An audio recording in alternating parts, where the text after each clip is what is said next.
and welcome back to AGT STEM. Today we're going to be watching a video about palladium. So, without further ado, let's hop to it.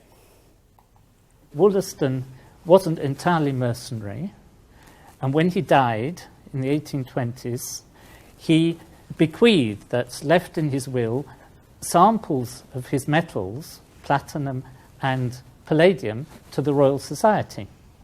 And we still have them. Let's see what's in the box. And here you can see there is a sample that is labelled palladium. And if we look inside...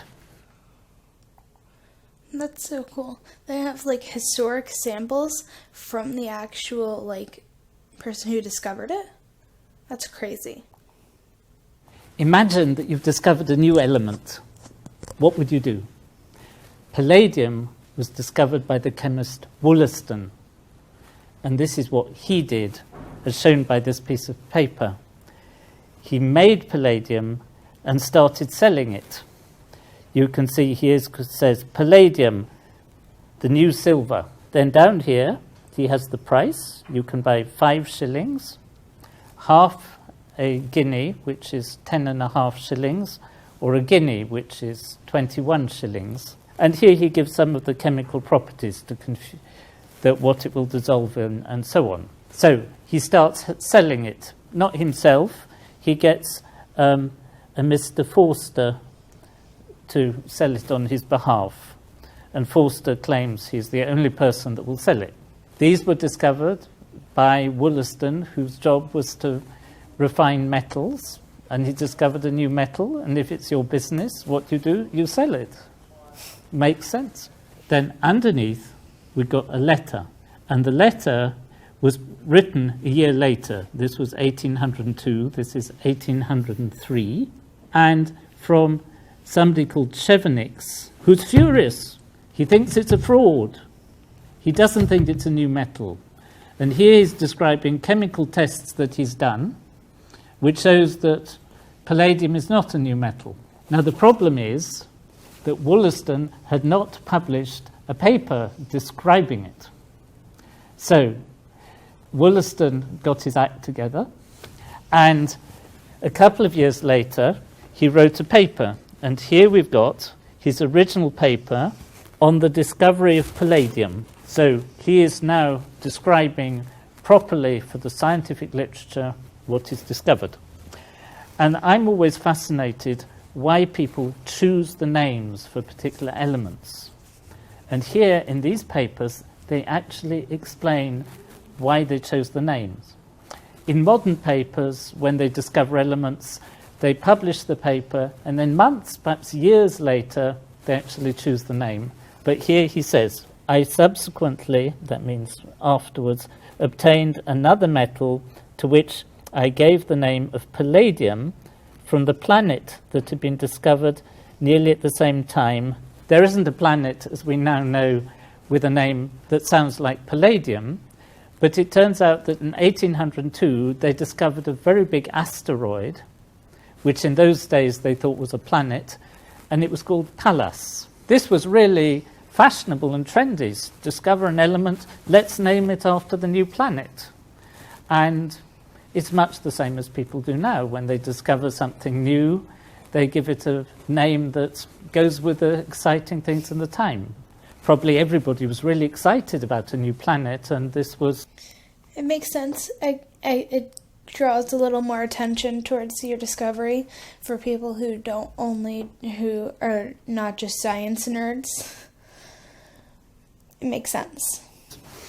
Just cashing in on that, especially if you're trying to sell things. But what this paper does is to show that the element was real. And he describes some of the reactions. And he made this element by dissolving up an ore, that's a rock, that was containing minerals of various noble metals, platinum and so on. And by careful precipitation, he could precipitate one metal after another. In here, got a box, and inside are 2 lumps of metal. We'll come back to these in a minute. And here you can see there is a sample that is labelled palladium. there is two pieces of palladium, and somebody has written something on this one. But what's interesting, he left these samples to the Royal Society to be used for science. So you can see somebody's chopped off one of these corners, must have done an experiment with it. And this piece looks a very strange shape, so lots of bits have probably been trimmed off it. And then in here, there is a inscription saying the palladium in this packet has been rolled from fused buttons. What that means is they made round pieces and then put it through rollers, so out came a continuous sheet. And you can see here, well, let's see what's inside. I haven't seen it myself. There are two more pieces.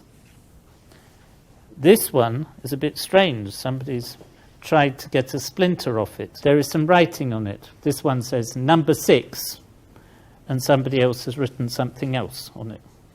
Now, what's really exciting about these samples is the letter or the list that I've got here. And this list is signed, if you look down here, by Michael Faraday, one of the really great chemists and physicists who's ever lived. It's a list of all the pieces of platinum and palladium that he could find in the collection of the Royal Society. What is written at the beginning is, or somebody else has written, weight of palladium 74 ounces, weight of platina, that means platinum, 45 ounces and a bit. And Faraday has written out underneath, I find only 28 ounces, 420 grains of platina, and 73 ounces and 373 grains of palladium at this date, the 11th of February, 1834. So Michael Faraday is sort of saying somebody's pinched some of the platinum, nearly half. In the same box, as you saw, there are two pieces here which are of a very dense metal. They feel very heavy, which I think might be the platinum. But they're not labelled. They didn't have any paper around them, just a piece of plastic. So I think we're going to have to get somebody to do a chemical test to tell us if these really are platinum or palladium. And what is really important, that these are the samples. I noticed that they looked different, so I knew they couldn't have been the same. That Michael Faraday used to do all his electrochemical experiments. And so it's really like being back in his lab.